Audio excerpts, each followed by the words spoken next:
ડભોઈ ચાંદોદ પાસેના ફુલવાડી ગામે ઓરસંગ નદીના પટમાંથી નીતિ નિયમોને નેવે મૂકી કરતા આડેધડ રેતી ખનનના વેપલા પર ખાણ ખનીજ વિભાગે છાપો મારી 2 ડમ્પર તેમજ એક હિટાચી મશીન મળીને 70 લાખ ઉપરાંતનો મુદ્દામાલ જપ્ત કરી કાયદેસરની કાર્યવાહી હાથ ધરી છે. પકડાયેલા વાહનો પૈકીનું એક ડમ્પર કાયદો વ્યવસ્થાના પાલન કરતા ચાંદોદ પોલીસ સ્ટેશનના કર્મચારીનું હોવાની વિગતવાર સપાટી પર આવતા ચર્ચાઓ જાગી છે. ચાંદોદ પંથકમાંથી પસાર થતી ઓરસંગ નદીને પોતાના બાપની જાગીર સમજીને કરનાળી, પીપળાલા, ફૂલવાડી, ગામડી, ચનવાડા જેવા અનેક વિસ્તારોમાંથી રેતી માફિયાઓને તંત્ર જાણે પોતાના ખિસ્સામાં હોય તેમ નીતિ નિયમોને નેવે મૂકીને બેધડક આ વેપલાના મોટા પાયે ઠેર ઠેર બજારોમાં મંડ્યા છે. આ બાબતની વ્યાપક બૂમ ઉઠતા ખાણ ખનીજ વિભાગને લાલ આંખ કરતા ચાંદોદ પંથકની રેતી ચોરીની ટોળકીઓમાં ફફડાટ ફેલાયો છે. ખાણ ખનીજ વિભાગ અધિકારી NR પટેલ, ધર્મેશ ઓડ, દેવરાજ છારિયા અને કિશનભાઈએ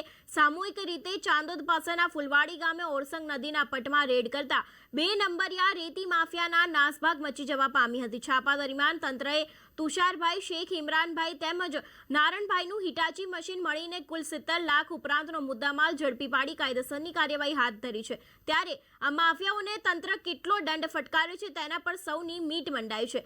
ઉલ્લેખનીય છે કે ફુલવાડી ગામે ખાણ ખનીજ વિભાગે રેડ કરી તે સમયે પકડાયેલા રેતી માફિયાઓની ભલામણ હેતુ તંત્ર સાથે સંપર્ક ધરાવતા કેટલાક મળતિયાઓ દોડી આવ્યા હતા અને ખાણ ખનીજ વિભાગે રેડ દરમિયાન ઝડપી પાડેલા વાહનોને કસ્ટડીમાં લેવાને બદલે સ્થળ પર છોડીને ચાલતી પકડી હતી, જેથી તંત્રની ભૂમિકા વિશે ચણભણાટ વ્યાપ્યો હતો. ઉપરાંત શેખ ઇમરાનભાઈના નામનું 6 ટાયરનું ડમ્પર છેલ્લા કેટલાય સમયથી ચાંદોદ પોલીસ સ્ટેશનમાં ફરજ બજાવતા કોન્સ્ટેબલે ખરીદ્યું હોવાની વિગત બહાર આવતા વાડ જ ચીબડા ગળે તેવો કિસ્સો બહાર આવ્યો છે.